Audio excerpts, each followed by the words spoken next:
the blow hair test, you know, the blue vein societies, right? Or he's kind of dark, you can't go out with him, you know. You know, I used to have to argue with some of my friends about, you know, my sister's choice in boyfriends and so forth. You know, any kind of dark, we have to talk about this outside. You know, she says, I don't want to be white. Right? It's platoon, right? She don't want to be white. So don't get confused, right? You think I feel bad because I'm black? No, no, no. That's your problem. Right? That's your problem. I have never been sensitive about my complexion. You may be, but I haven't been. Right? And being my color has never destroyed my self-respect. So being black don't mean I got a right to act a fool. Right? This is before black is beautiful.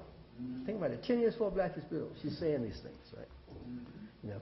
And she says, I leave you a desire to live harmoniously with your fellow man. You know. She talks about how we've got to move out into the world. So don't stay hemmed up. We got to move out into the world. And she takes Du Bois's line. The problem of color is worldwide. It is found in Africa and Asia, Europe, and South America. I appeal to American Negroes, North, South, East, and West, to recognize our common problems and unite to solve them. Right? This ain't talking about your hood. Right? We have common problems that are worldwide. Right? Worldwide. She understands these things. And the final thing, because it's Black History Month, he says, I leave finally a responsibility to our young people. Right? Our young people. The world around us really belongs to youth, for youth will take over its future management. Right? Our children must never lose their zeal for building a better world. I mean, think about that today. Right? Must never lose their zeal for building a better world. They must not be discouraged from aspiring toward greatness. We could use that today. For they are to be the leaders of tomorrow. Nor must they forget that the masses of our people are still underprivileged, ill-housed, impoverished, and victimized by discrimination. We have a powerful potential in our youth, and we must have the courage to change old ideas and practices so we may direct power toward good ends. Right? We can use that advice today. Right? How many people blame young people for misbehavior? Right? How many people say, oh, these young people, they're kind of violent, and they're always shooting each other?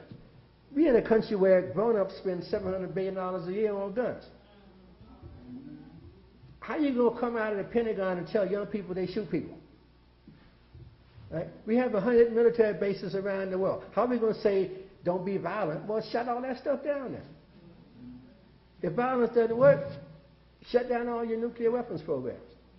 You're telling me I can't hit nobody with my hand, and you got nuclear weapons saying violent? Well, we have to have. We're different. No, you're not. I'm seeing what you're doing, not what you're saying. Right? The problem is not guns in the hands of young people. It's guns in the hands of old people. It's the old people that start wars. Young people don't start no wars. They fight each other in the neighborhood. They don't drop bombs on cities. Right? They don't incinerate whole countries. Old people do that. They may drag young people into it. Right? But until we get ourselves together, we have no right to lecture young people about how they behave. Right? We have no right to do that. And Bethune understood that they will be the leaders of tomorrow, not us. You know. And so you have to make sure they have the power to move the world in a better way, you know, and encourage them to do that. She wasn't one of those, I know best for everybody. She said, no, I'm leaving. But I'm leaving behind young people, and they will be our future. And what they do will decide how black people move. Right? It's one of the most prescient documents you're ever going to read. You can get copies of it. Maybe I'll leave a copy with Pastor Swan so he can pass it out to you so you can take it home and read the whole thing over and over and over again. And I'll kind of end with Bethune. Bethune is that we don't know her is what's wrong with the way the world is still organized. We know about the men that stand up and talk. We know about the men that talk even if they got nothing to say. We know, Martin Luther King, Malcolm X, Jesse Jackson, Al Sharpton. Right? But a year ago, Dorothy Height died, and I had my class look at the funeral on television. And I said, it's going to take a while because it's going to run 3 days. I said, why? I said, this is Dorothy Height. I said, who's Dorothy Height? Look at the funeral. Took 3 days. Why did it take 3 days? Well, first she had to be honored, right, by the black women who she stood for. So she lay in state, right, at the headquarters of the National Council of Negro Women, Washington, D.C., right down from the White House, 4 blocks from the White House. That's close, 4 blocks from the White House. Now called the Dorothy Height Building, right? She's a Delta, so the Deltas had to have something at Howard University. That's an all-day program. And the only black man qualified to deliver the eulogy, President of the United States, because that's the highest black man in the country. You couldn't have less than him. He said, she's the most important black woman in the country. Who is the most important black man in the country? He's got to preach the eulogy. And he said, well, that's the president. Call him up. Tell him come. And he came. Right? That's how important black women are. You know. Yet most of us know nothing about Bethune or Dorothy Height and why they have that kind of authority, why they have that power. You know. We claim that we appreciate the institutions that we have in our community. Like everybody, black church, most important thing in the community. Yeah, black church, very important. Who's the most important people in the black church? Black women. Then we go study black men. Don't make no sense, right? You say, what are you studying? Oh, I'm studying the Black Panther Party in Toledo, Ohio. They got 5 people. Right? Why don't you study an organization of black women in a church that got 1,000 people? You say, right. See, we say one thing, do something else.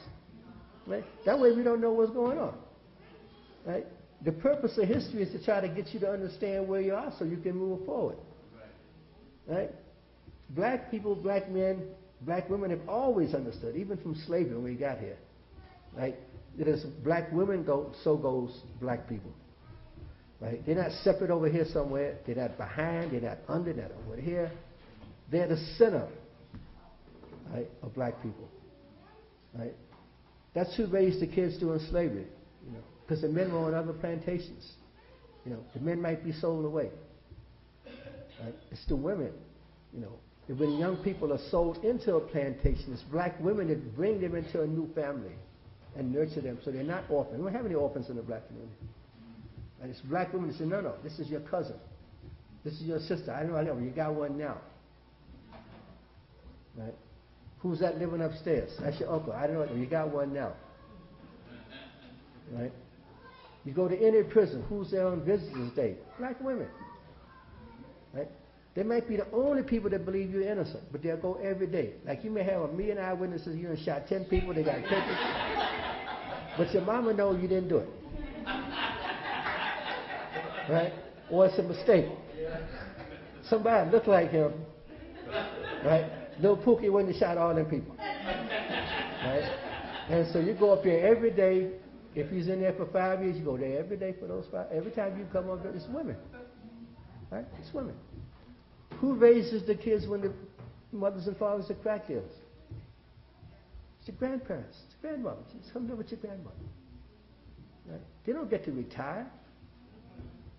So what you doing now? I'm raising my grandkids. Well, their moms and dad ain't doing so good, so I've told the kids can come live with me. They don't say put them in a home.